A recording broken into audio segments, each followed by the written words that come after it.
Hello friends, welcome to my channel. Friends, आज हम discuss करेंगे कैलकुलस ऑफ रेसिड्यू।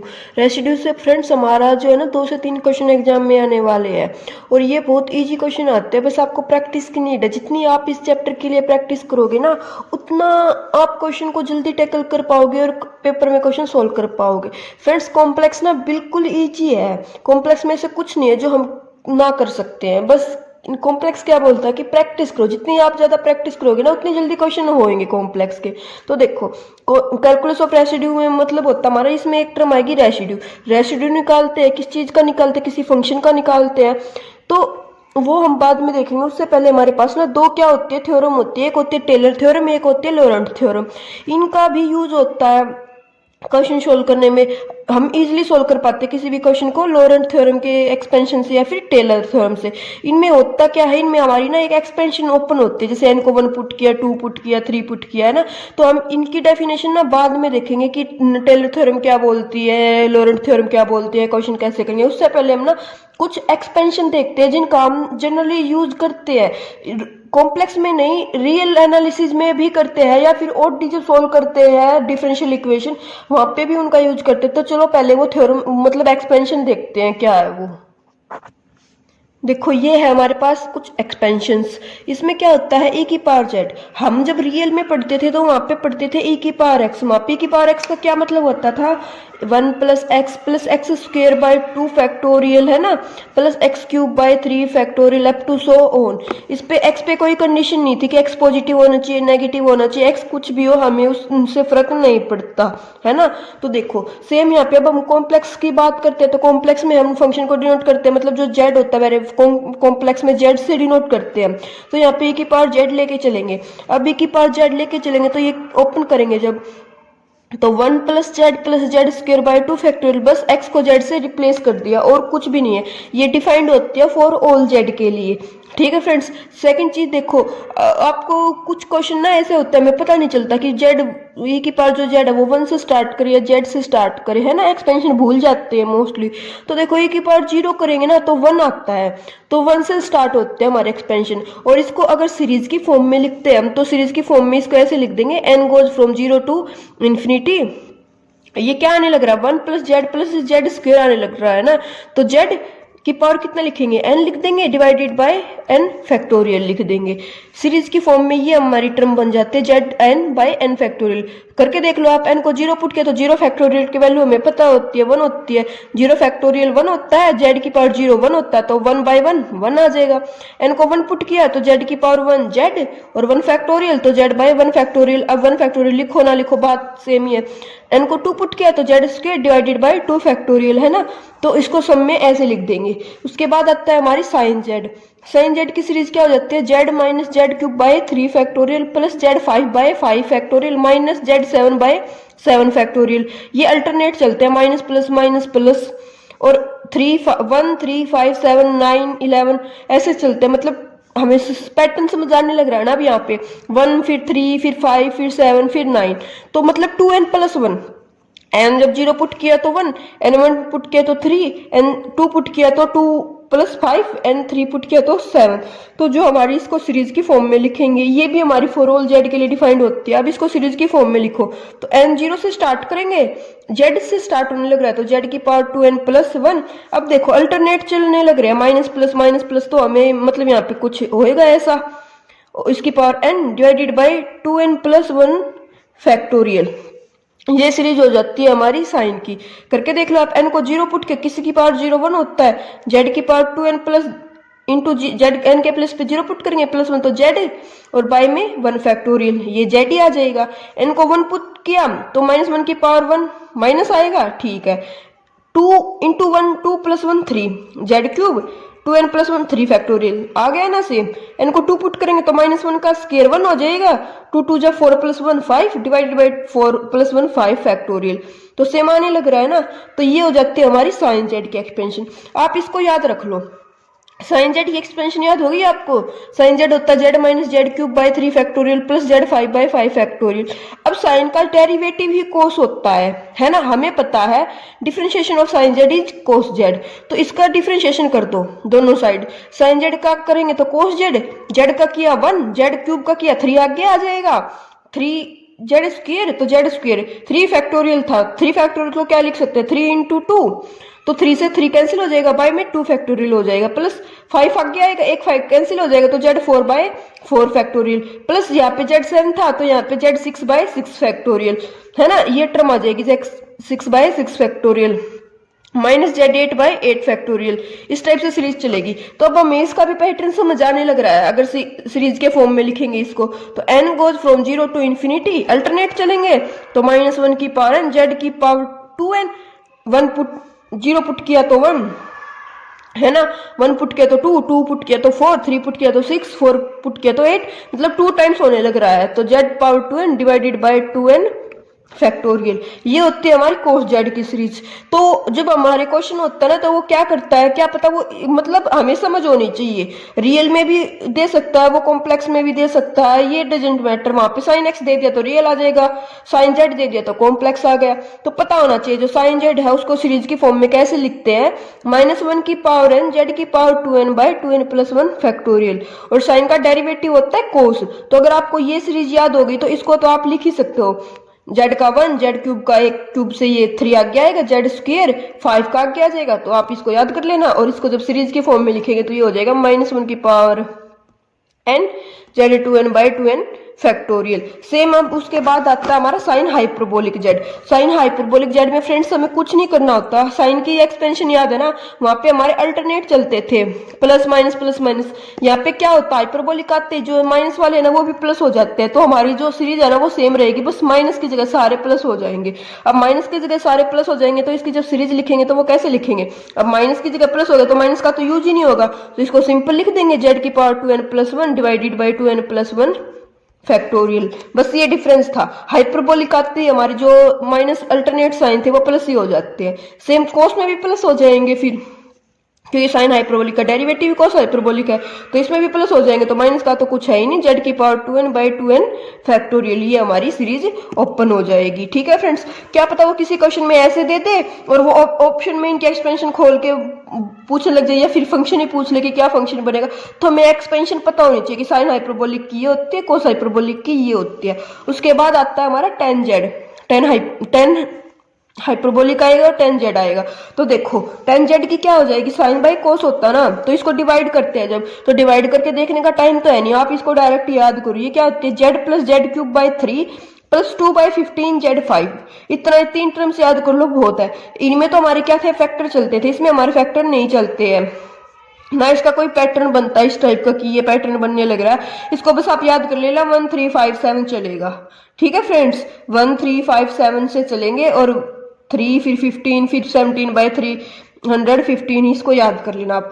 फिर देखो अब इसमें प्लस प्लस चलने लग रहे थे सभी टर्म्स, तो हाइपरबोलिक में क्या हो जाएगा अल्टरनेट हो जाएगा। अब एक में तो अल्टरनेट चलेंगे ना, जब कोस साइन था तो वहां पे अल्टरनेट उसमें था, तो हाइपरबोलिक में दोनों में पॉजिटिव हो गया था, अब टेन में पॉजिटिव है तो हाइपरबोलिक में अल्टरनेट चल जाएंगे हमारे sine, z minus z cube by 3 plus 2 by 15 z 5 minus 17 by 315 z 7।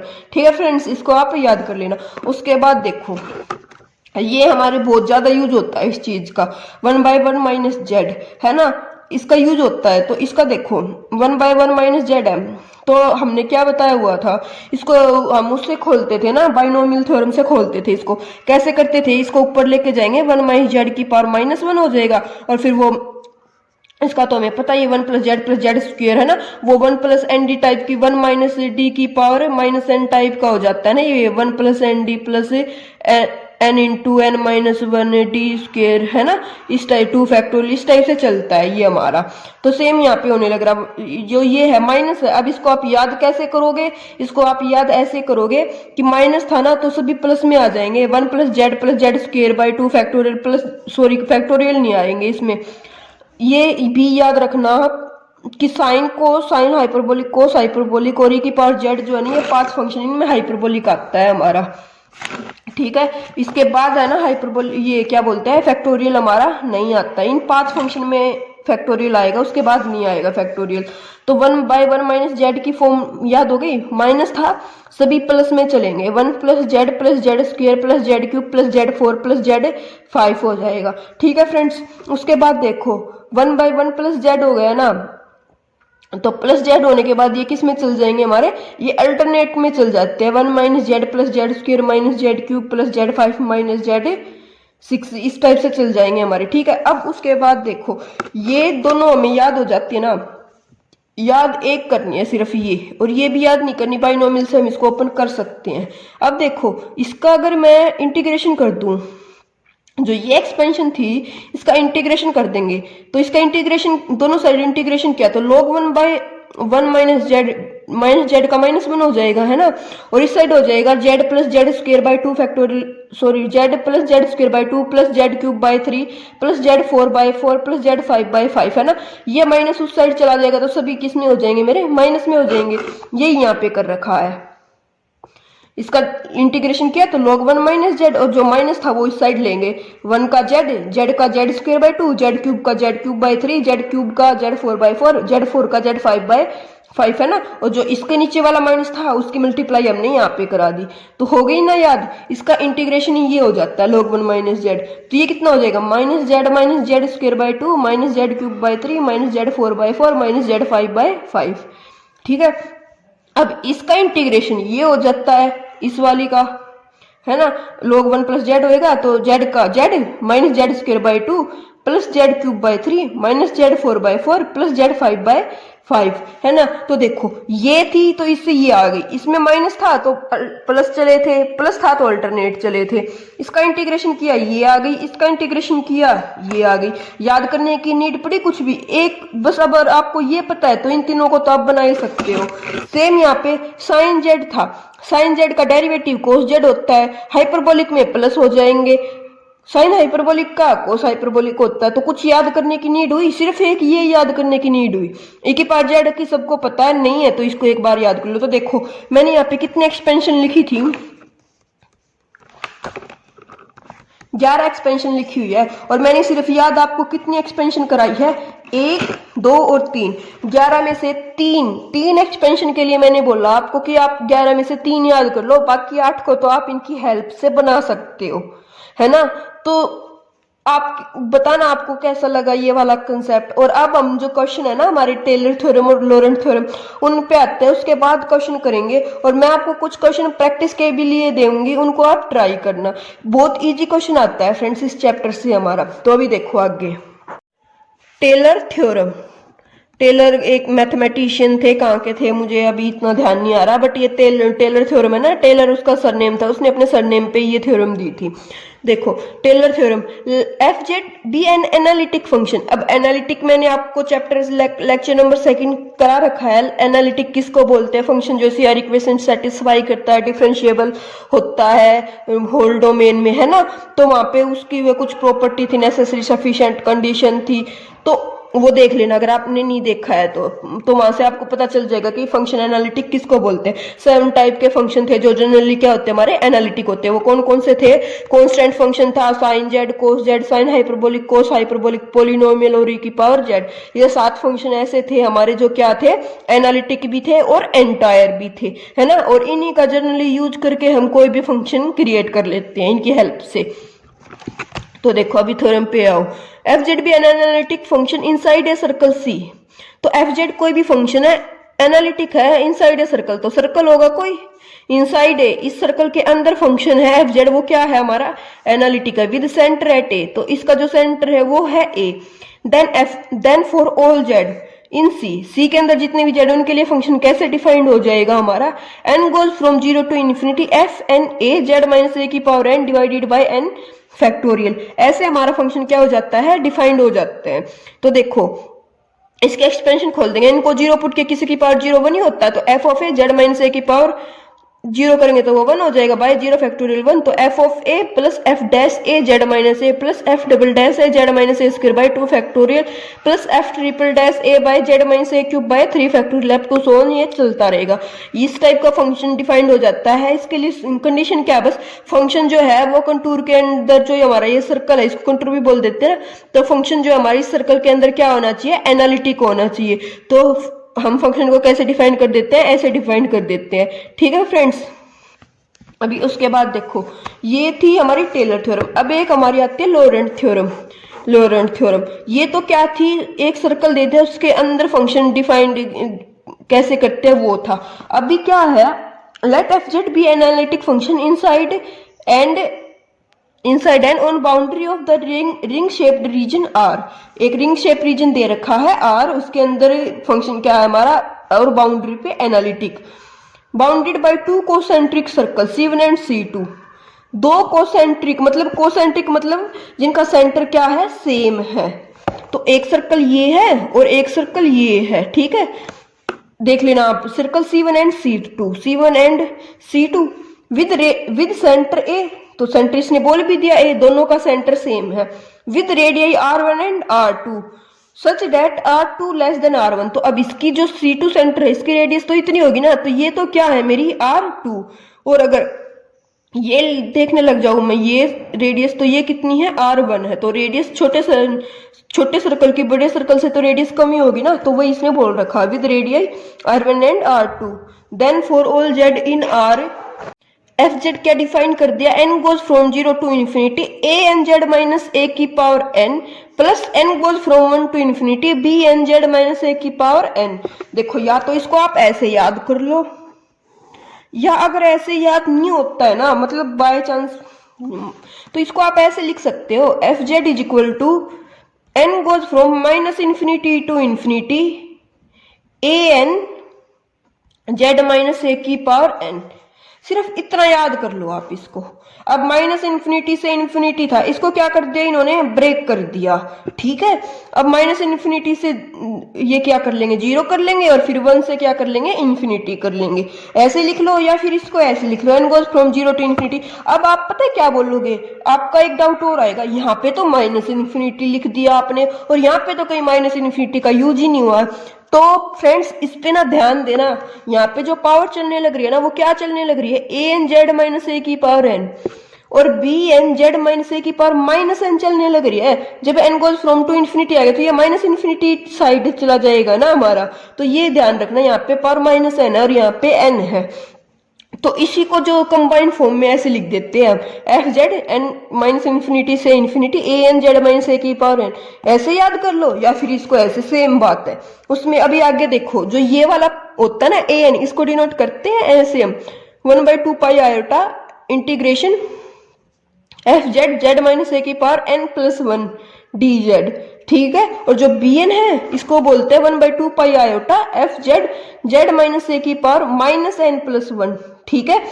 ये n था तो इसमें n प्लस 1 हो गया, और ये माइनस था तो इसमें माइनस n प्लस 1 हो गया डी जेड। यहाँ पे n 0 से स्टार्ट था तो n 0 1 2 3, और यहाँ पे n 1 से था तो 1 2 3, ठीक है। इनको आप याद कर लेना, इनको रटना नहीं है बिल्कुल भी, बस एक बार समझ लेना। एफ जेड ये होता है लोरेंट में, और इसमें फंक्शन क्या होता है, फंक्शन की कोई भी सिंगुलरिटी होती है तो वो तो या तो इस रिंग के अंदर होती है या इस कंप्लीट के बाहर होती है।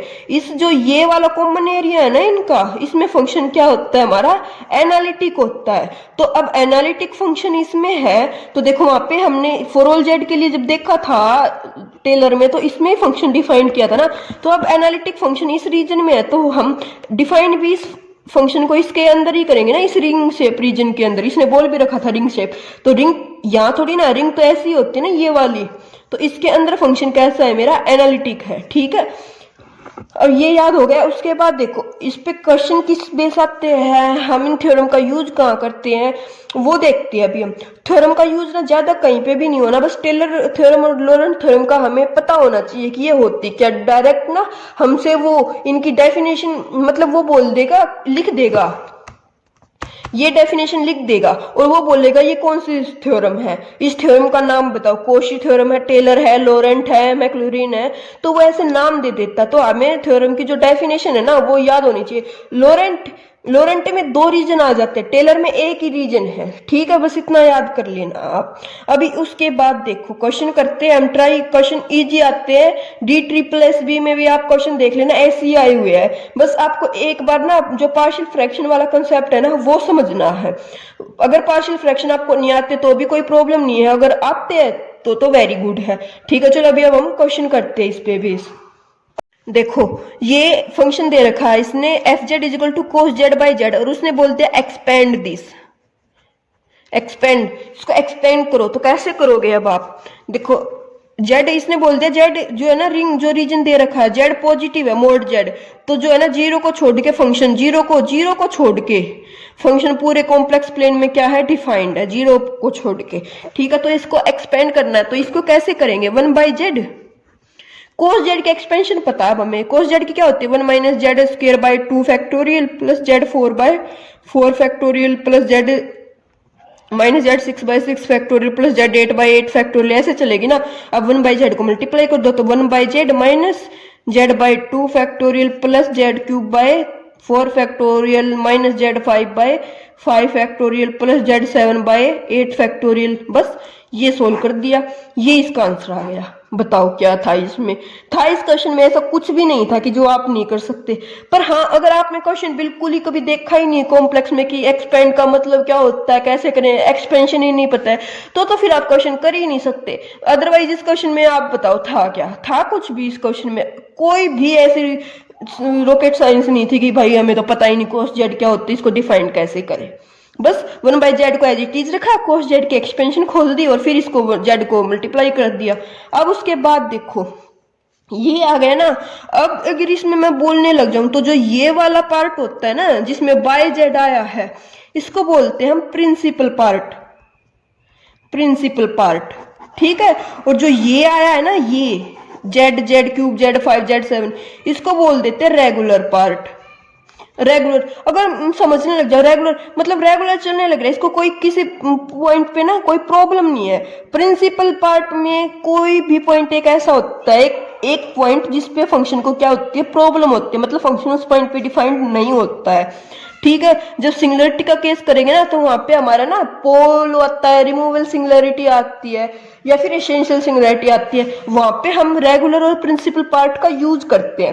पोल के केस में बताते हैं कितने ऑर्डर का पोल है, प्रिंसिपल क्या आया है हमारा। ठीक है फ्रेंड्स, तो ये आगे यूज करेंगे, बट अभी मैंने बता दी जो 1/z फॉर्म की जितनी भी टर्म आती है ना उनको बोलते हैं प्रिंसिपल पार्ट, और जो ये होती है इनको बोलते हैं रेगुलर पार्ट। और ये क्यों बोलते हैं, क्योंकि देखो जो मैंने आपको एक्सपेंशन बताई थी ना ये वाली, an equal to 1/2 pi z minus a, अगर इसको खोलने लग जाओगे ना आप तो यहाँ पे ना सारी रेगुलर टर्म आएगी।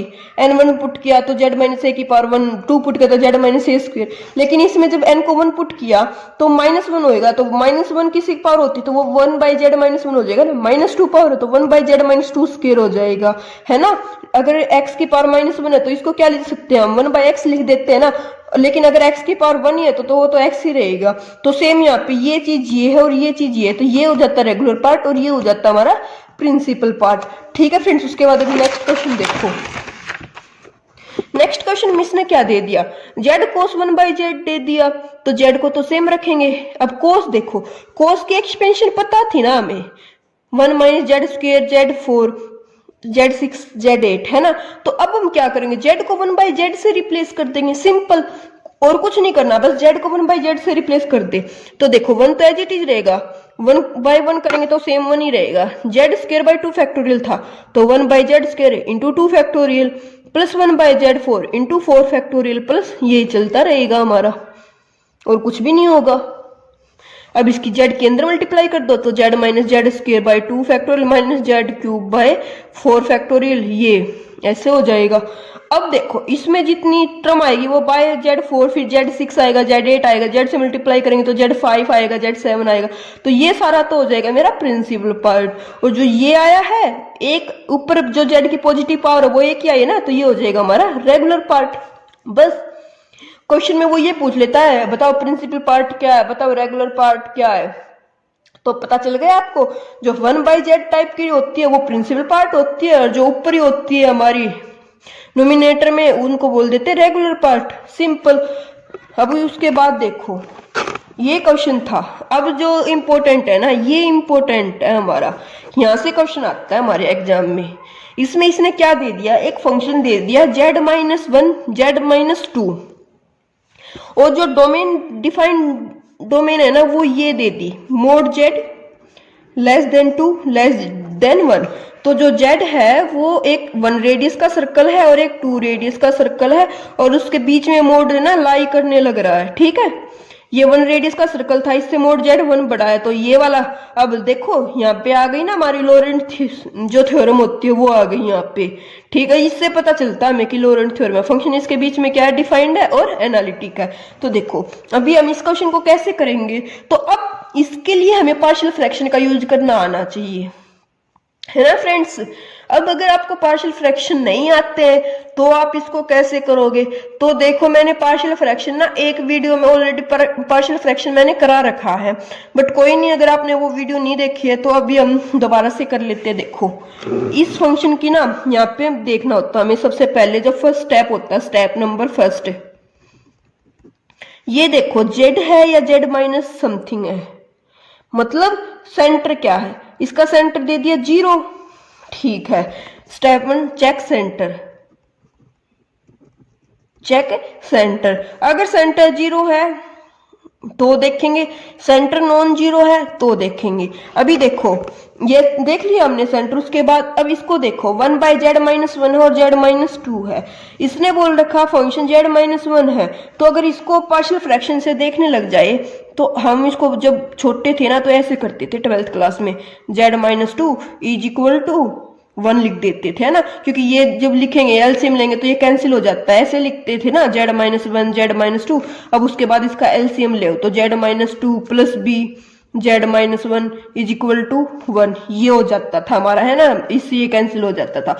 अब जेड को 2 पुट करेंगे, ये 0 हो जाएगा, b की वैल्यू आ जाएगी 1, z को 1 पुट करेंगे, ये 0 हो जाएगा, a की वैल्यू आ जाएगी -1, है ना, a और b को वापस उठा के यहाँ पे पुट कर देते थे, तो -1 by Z -1 plus 1 by Z -2, इसकी जगह पे अब ये लिख देंगे, है ना, तो एफ जेड मेरा ये वाला फंक्शन हो गया।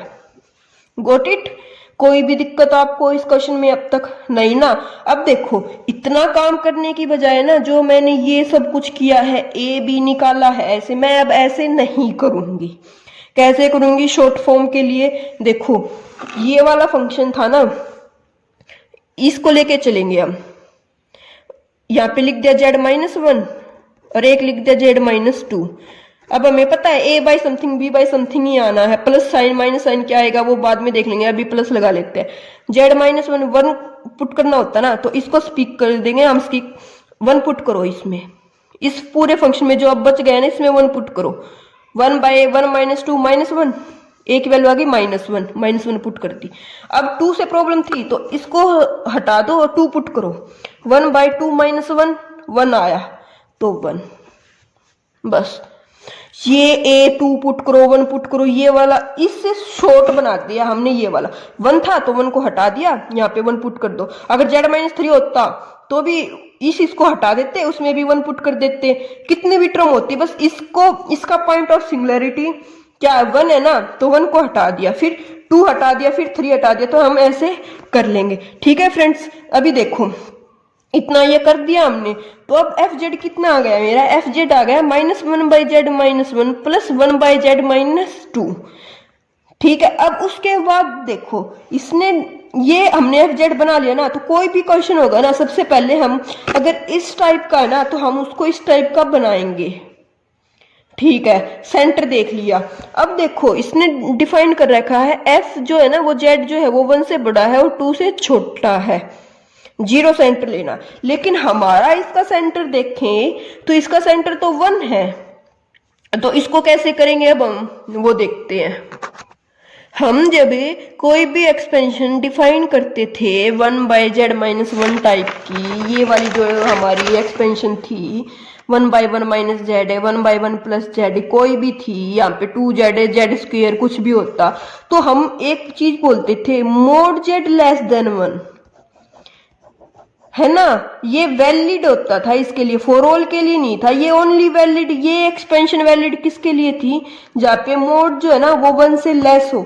और हमारा जो क्वेश्चन है अभी ये वाला, इसमें तो ये मोड को जो मोड जेड है वो 1 से बड़ा बोलने लग रहा है, तो हम पता है क्या करेंगे, इसको ऐसे लिख देंगे 1 बाई मोड जेड से डिवाइड कर देंगे, तो ये लेस देन, इस क्वांटिटी को लेके चलने लग रहे हैं अभी हम, तो 1 बाई मोड जेड कर दिया तो ये लेस देन 1 आ गया ना। अब हमारी वो वाली थ्योरम जो है वो वैलिड हो गई ना वैलिड। तो देखो अब कैसे करेंगे हम इसको, एफ जेड ये वाला था -1/z-1 प्लस 1/z-2 और 1/mod z <1 ये है हमारा, ये डोमेन डिफाइंड है। अब लेकिन z है तो मैं क्या करूंगी, इस वाले फंक्शन से z को कॉमन ले लूंगी। z को कॉमन लिया तो ये ऐसी ही बन गई ना 1/mod z-1 है ना। और अब इसको तो ये तो डिफाइंड है हमारी <1 के लिए, तो अब इसको एज इट इज रखो, इसको ऊपर ले जाओ। अब इसको तो हमें खोलना आता है। अब जो वहां पे जब z 1 - z की पावर -n को क्या लिखते थे हम, 1 + z+z² plus z³ plus up to so on, है ना। तो 1/z, z का काम कौन करने लग रहा है, 1/z करने लग रहा है। तो इसको क्या लिख देंगे हम, 1/z बाहर वाला एज इट इज रहेगा, इसको लिख देंगे 1 + 1/z plus 1/z² plus 1/z³ up to so on, है ना।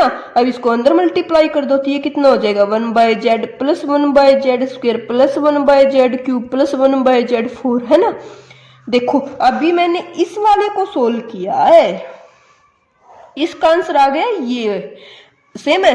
अब देखो यहाँ पे क्या है मेरा, z-2 है, तो अब इसको भी करना पड़ेगा वही जब वहां पे mod z <2 है ना, ऐसे था तो। लेकिन हमारी एक्सपेंशन क्या बोलती है, mod z < किससे होना चाहिए, 1 से होना चाहिए, तो इसको 2 से डिवाइड कर देंगे, है ना। तो अब इसमें क्या करेंगे, इसमें 2 कॉमन ले लेंगे हम, तो 1/2 कॉमन लिया, -2 कॉमन लेंगे तो 1 - z/2 आ जाएगा। माइनस कॉमन क्यों लेंगे, क्योंकि हमारा जो एक्सपेंशन होती है ना वहां पे 1 होता है, +1 होता है ना कि -1, है ना फ्रेंड्स। तो -2 कॉमन लिया तो 1/z-2। अब इसको हम फिर से ऊपर लेके जाएंगे, 1 - z/2 की पावर -1। अब इसको तो खोलना आता हमें, तो चलो खोलते हैं। -1/2 1 + z/2 प्लस z² प्लस z³ up to so on. अब इसको ओपन कर दो, -1/2 plus -z2/2² -z³/2³ up to so on, है ना, z²/2³। अब इन दोनों को सम कर दो तो ये कितना आ जाएगा, 1/z plus 1/z² plus 1/z³ plus 1/z4 up to so on -1/2 -z/2² -z²/2³ minus, ये हमारा आंसर आ गया। वो ऐसे देगा हमें, जो वो ऑप्शन देगा ना तो वो इस टाइप का फंक्शन दे देगा हमें और ऑप्शन दे देगा, एक्सपेंड करके आपको खोल के बताना पड़ेगा कि इसका आंसर क्या होगा। तो फ्रेंड्स समझ आया आपको ये वाला कंसेप्ट। अगर ये वाला कंसेप्ट समझ आ गया ना तो आपके लिए अब इस चैप्टर में कुछ भी नहीं है। अगर एक बार इस कंसेप्ट को समझ लिया ना कि mod z जो है ना वो <1 के लिए डिफाइन करना पड़ेगा, कहाँ पे हम z/1/z करने लग रहे हैं, कहाँ पे z/1 करने लग रहे हैं, तो वो कंसेप्ट समझना है। एक बार फिर से देखते हैं इसी क्वेश्चन को। देखो ये फंक्शन था, सबसे पहले हमने इसके क्या किए, पार्शियल फ्रैक्शन किया, a/z-1 प्लस b/z-2। ए और बी की वैल्यू निकाल ली, वो पुट कर दी, ऐसे करो। या फिर 1 से प्रॉब्लम थी, 1 को यहाँ पे हमने हाइड किया, 1 बाकी में 1 पुट कर दिया, जो वैल्यू आई वो a की आ गई। 2 से प्रॉब्लम थी तो 2 को हम यहाँ पे क्या करेंगे, हाइड करेंगे, जो बाकी फंक्शन है उसमें 2 पुट करेंगे, वैल्यू निकाल ली, ये आ गई। अब उसके बाद क्या किया हमने, उसके बाद देखा हमने 0 सेंटर था तो हमने क्या किया, 0 हमें पता है मोड जो है ना वो <1 के लिए डिफाइंड होता है, लेकिन यहाँ पे अगर इतनी वाली वैल्यू को देखते हैं ना तो इसमें तो mod z <1 है, तो 1/z किया, वो <1 हो गया। अब हमें तो 1/z टाइप की टर्म चाहिए, यहाँ पे z वाली टर्म है तो इससे z कॉमन ले दिया, z कॉमन लेते इसको क्या कर दिया हमने, सोल्व कर दिया, 1/z कॉमन लिया, 1 - 1/z टाइप के फॉर्म बन गई, उसको ऊपर ले गए, -1 आ गया, बाइनोमियल ओपन कर दी, जो हमने लास्ट एक्सपेंशन अभी पढ़ी थी चैप्टर जब ये लेक्चर स्टार्ट किया था तब, है ना। उसके बाद z-2 था तो 2 तो z से बड़ा है, हमें फंक्शन 1 के लिए डिफाइंड होता है कि <1, तो बाय 2 डिवाइड कर दिया, यहाँ से 2 -2 कॉमन लेंगे, फिर से फंक्शन डिफाइन कर दिया, है ना फ्रेंड्स। इससे इजी हो सकता है इसमें कुछ, आप बताओ कि इससे इजी इसमें कुछ भी कर सकते हैं, तो हम नहीं कर सकते ना। इतना इजी कंसेप्ट था। एक बार और रिवाइज कर लेना वीडियो को। इस क्वेश्चन को जितनी बार करोगे ना आप उतना अच्छा है। ये क्वेश्चन समझ आ गया तो समझ लेना आपको ये चैप्टर समझ आ गया। ठीक है फ्रेंड्स, उसके बाद देखो वो हमारा क्वेश्चन तो ऐसा ही देता है, कोई भी क्वेश्चन वो ऐसा नहीं देगा, लेकिन हो सकता है 1% वो इस टाइप का दे दे। इनमें से इनके जो सेंटर थे ना Z-1 Z-2, क्या पता वो इस टाइप का कुछ दे दे। तो इसको कैसे करना है वो देख लेते हैं। हो सकता है आ जाए, है ना, तो हमें पता होना चाहिए। तो देखो Z-1 लेस देन 1 है, तो इस फंक्शन को तो कोई दिक्कत है ही नहीं, तो इसको तो हम एज इट इज रख लेंगे। FZ ये था ना, -1/Z -1 +1 by Z-2। देखो हमारा फंक्शन ये है ना, -1/Z -1 +1 by Z-2, और हमें डिफाइन कर रखा है mod Z-2 लेस देन 1, है ना, ये डिफाइन कर रखा है। तो देखो 2 सेंटर है तो इस वाले फंक्शन को तो हम रखेंगे एज इट इज, इसमें कोई भी चेंज नहीं करेंगे। अब इसमें देखो इसमें Z-1 है, जब 0 सेंटर था तो हम 1/Z करके कर लेते थे, लेकिन इसमें सेंटर Z-2 और हमें चाहिए Z-1, है ना हमारा। तो हम क्या करते हैं पता है, जो ये है ना -1/Z-1, इसमें +1 और -1 कर लो, तो ये कितना हो जाएगा 1 + Z-2, है ना। Z-2 चाहिए था ना हमें, तो Z-2 लेस देन 1, तो Z-2 लेस देन 1। अब इसको एक फंक्शन d मान सकते हैं ना, Z-2 को d पुट कर दिया हमने, लेट, तो ये कितना हो जाएगा, ये हो जाएगा -1/1 + d, और ये होता है। अब इसको हम ऊपर ले जा सकते हैं 1/1 + d की पावर -1, और इसका तो हमें पता है अल्टरनेट में चलेंगे तो -1 तो बाहर रह जाएगा, 1 - d + d² - d³ + d4, है ना, ऐसे चलते हैं यहाँ पे। तो बस d की वैल्यू पुट कर दो उठा के, -1, d की वैल्यू क्या थी Z-2, तो 1/Z-2 + Z-2² -Z-2³ up to so on, minus अंदर ले गए 1 + Z-2 -Z-2² + Z-2³ up to so on, और ये जो प्लस था 1/Z-2 ये एज इट इज रख दिया, और यही हमारा क्या आ गया, इस क्वेश्चन का आंसर आ गया। फ्रेंड्स इससे ज्यादा इजी इसमें कुछ नहीं था, बस सेंटर अगर 2 पे डिफाइन कर रखा है ना, तो जो बाकी टर्म बच गई उसको 2 बनाना था।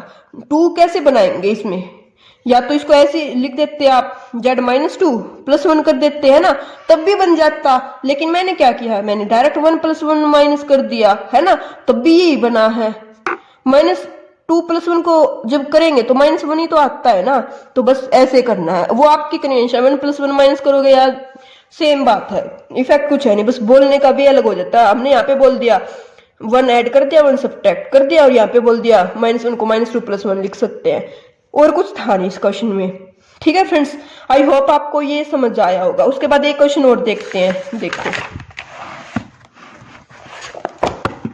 इसमें क्या दिया हुआ, इसने FZ = 1/Z 1 - Z², है ना, और mod Z > 1 के लिए डिफाइन कर दिया।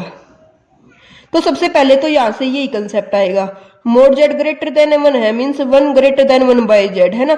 अब इसको लिख सकते हैं 1/Z लेस देन 1, तो हमें चाहिए कि 1/Z टर्म, सेंटर 0 होना चाहिए। अब देखो इसका तो 0 सेंटर, इसको तो कोई प्रॉब्लम है ही नहीं, सेंटर 0 तो इसको रखेंगे एज इट इज। मैंने बताया था अभी आपको, जिसका सेंटर सेम होता है उसको रखते हैं एज इट इज, उसमें कोई चेंज नहीं करते। तो देखो 1/Z को तो एज इट इज रखा, है ना। अब इसमें देखो 1 - Z है, Z 1/Z चाहिए, है ना, हमें चाहिए है 1/Z, लेकिन इसमें तो 1 - Z है, तो यहां से Z कॉमन ले लो। Z कॉमन लिया, पावर 2 थी तो Z² कॉमन आएगा, है ना, तो ये कितना बन जाएगा। अब माइनस कॉमन लेंगे, देखना माइनस कॉमन लेंगे क्योंकि हमें टर्म पता होती है 1 - D टाइप की, है ना, या 1 + D टाइप की। तो Z² माइनस कॉमन लिया, माइनस का स्क्वायर होके वो तो प्लस ही आ जाएगा, और ये बन जाएगा 1, माइनस कॉमन लिया तो ये माइनस आएगा 1 - 1/Z का स्क्वायर, है ना। अब ये बन गया 1/Z³, और इसको ऊपर ले जाएंगे। अब इसको तो खोलना आता है हमें, 1 ये हो जाता है 1 + 2D + 3D² + 4D³, है ना, ये इस टाइप से चलती है। बस D की जगह 1/Z से रिप्लेस कर दो, 1/Z³, 1 + 2/Z + 3/Z² plus 4/z³ up to so on, z³ से मल्टीप्लाई कर दो तो 1/z³ plus 2/z4 plus 3/z5 up to so on, और ये हमारा इसका क्या हो गया, आंसर हो गया। फ्रेंड्स आई होप आपको ये समझ आया होगा। बस क्या किया हमने सिर्फ ये देखा है कि z ग्रेटर देन 1 के लिए डिफाइन कर रखा है इसने, लेकिन हमें फॉर्मूला जो है ना, ये जितनी भी एक्सपेंशन है ये लेस देन 1 के लिए पता है। तो लेस देन 1 कैसे बनेगा, जब z से डिवाइड कर देंगे, है ना। तो 1/mod z लेस देन 1 कर दिया। अब चाहिए थी 1/z टाइप की टर्म, हमारी थी 1 - z टाइप की टर्म, तो 1/z कैसे बनाएंगे, z कॉमन ले लो, z कॉमन लिया, पावर 2 थी तो z³ कॉमन आ गया, 1 - 1/z बन गया। क्यों बन गया, क्योंकि जो यहां से माइनस कॉमन लेंगे तो माइनस यहां से आया, माइनस का स्क्वायर तो बाहर तो प्लस हो गया, लेकिन ये प्लस हो गया ये माइनस हो गया, तो 1 - 1/z, इसको ले गए ऊपर, पावर होगी -2। ये फॉर्मूला पता है बाइनोमियल से, इसको कर दिया सोल्व हमने, बस सिंपल। अगर आपने बाइनोमियल का चैप्टर नहीं देखा है तो मैंने स्टेट जब PYQ कराए थे तो वहां पे बाइनोमियल को अच्छे से एक्सपेंड करके बताया था कि 1 + d की पावर n क्या होती है, 1 + d की पावर -n क्या होती है, जनरल फॉर्मूला क्या होता है, वो देख लेना आप लोग, है ना। अभी ये क्वेश्चन तो मैंने आपको कराया, अब मैं 2 से 3 क्वेश्चन आपको करने के लिए देती हूँ, तो उनको आप ट्राई करना, ठीक है फ्रेंड्स। और कोई भी प्रॉब्लम अगर नहीं होता तो यूट्यूब पे कमेंट करके बता दिया करो आंसर, या फिर टेलीग्राम पे बता दिया करो। आप सॉल्यूशन नहीं आता तो सॉल्यूशन पूछा करो, अपने फ्रेंड्स के साथ शेयर किया करो, जितनी ज्यादा प्रैक्टिस करोगे ना उतना ज्यादा अच्छा है। कॉम्प्लेक्स जो होता है ना हमारा, कॉम्प्लेक्स से नंबर बहुत ही ईजिली आते हैं हमारे। तो फ्रेंड्स ये हमारा क्या है क्वेश्चन है, इसमें क्या दिया हुआ है, fz दिया हुआ 1/z - 1 z - 2 डिफाइन कर रखा है mod z ग्रेटर देन 2। तो कैसे करोगे, 2/mod z करोगे, है ना। 2/mod z टाइप की टर्म चाहिए हमें, 0 सेंटर होना चाहिए, तो पहले इसका पार्शियल फ्रैक्शन कर लोगे आप, है ना। अब 2/z चाहिए है तो 2/z इसमें से क्या करेंगे, z कॉमन ले लेंगे, 2/z डायरेक्ट बन जाएगा, खोल लेना एक्सपेंशन, z -1 था, z -1 में z -2 चाहिए तो -1 + 1 करेंगे तो ये कितना बन जाएगा, 1 + z -2। अब 2 क्या चाहिए, z चाहिए ना, तो इसमें अब हम क्या करेंगे, इसको सोचना आप कैसे करोगे इसको करेंगे। 2/z टाइप की टर्म चाहिए ना, तो हम इसमें से 1 + z कॉमन लेंगे, 1 + z कॉमन लेंगे तभी तो 1 - 2/z + 1 टाइप की टर्म बन जाएगी ना, ऐसे कर लेना। या फिर इसको कैसे कर लेना, 2/z चाहिए था तो वो 1/z से भी तो छोटा ही होगा ना, तो z कॉमन ले लेना डायरेक्ट और 1/z हो जाएगा, और उसको ऊपर लेके जाके -1 से सोल्व कर लेना। अब नेक्स्ट में क्या था, mod z -1 लेस देन 1, 2 का मैंने आपको कराया है सोल्व। 2 के लिए क्या किया था, 2 को एज इट इज रखा था, 1 को क्या किया था, 2 बनाया था और फिर ऊपर लेके गए थे, सोल्व किए थे। अब की बार 1 को सेम रख लेंगे, -2 को क्या लिख सकते हैं, -1 लिख सकते हैं, और उसको फिर सोल्व कर लेना, ठीक है। उसके बाद जो नेक्स्ट क्वेश्चन है वो है हमारा z/z + 1 z + 2 पार्शियल फ्रैक्शन करके fz बना लेना। फिर ये डिफाइन कर रखा z + 1, तो एक z + 1 factor as it is रहेगा, उस टाइम पे जो पार्शियल फ्रैक्शन अदर वाला होगा उसको सोल्व कर लेना। इसमें दोनों को सोल्व करना, इसमें z + 1 लेस देन 3 है, देखो इसमें ग्रेटर देन 3 था तो 3/z + 1 टाइप की बनेगी, और इसमें z + 1/3 टाइप की बनेगी। तो ये क्वेश्चन दिए मैंने आपको 1, 2 और 3, 5 क्वेश्चन दिए, 3 इसके पार्ट है, 2 इसके पार्ट है। इनको आप ट्राई करना और बताना आपको कैसा लगा ये वाला कंटेंट। Thank you.